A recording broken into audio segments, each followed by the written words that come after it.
For my current event for this semester, I found an article put out by NPR Business about the top reason for CEOs departing their companies within the last 18 months. After going through the article, it seemed really interesting that about 35% of the CEOs were leaving the companies due to financial performance, which makes sense because if you're underperforming with the goals and how things are set, then you shouldn't be in the job where you're the one supposed to be leading everything.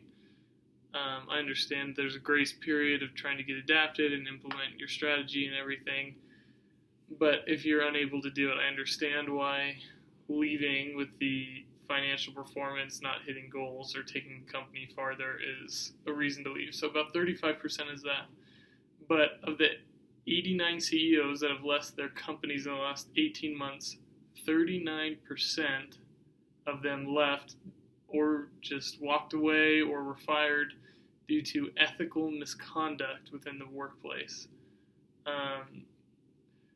The John Paul Roller from the University of Chicago studies the ethics of leadership. His quote on why all these CEOs were finally coming out and leaving and being fired is, "A lot of bad actors are being cleared out of the reaches of corporate America." So going through this, we talked a little bit about the impacts of unethical decision making and the reputation that comes towards your company because of that. And looking into that, a little bit more of what we discussed this semester, it really seems like it states in the article that a lot of employees are straying away from this company because of unethical standards. So the quote in here that I really liked was, it's right here, give me one second. It says, "For companies, they are recognizing if they don't get aggressive with this type of behavior, they're going to face exceptional liabilities when it comes to our court cases."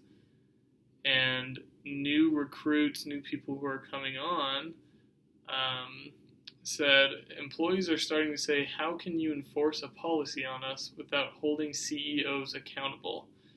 So I think really the focus around this is the CEOs begin to get into a position of power. They feel the pressure that comes from everything, and unethical behavior arises from that.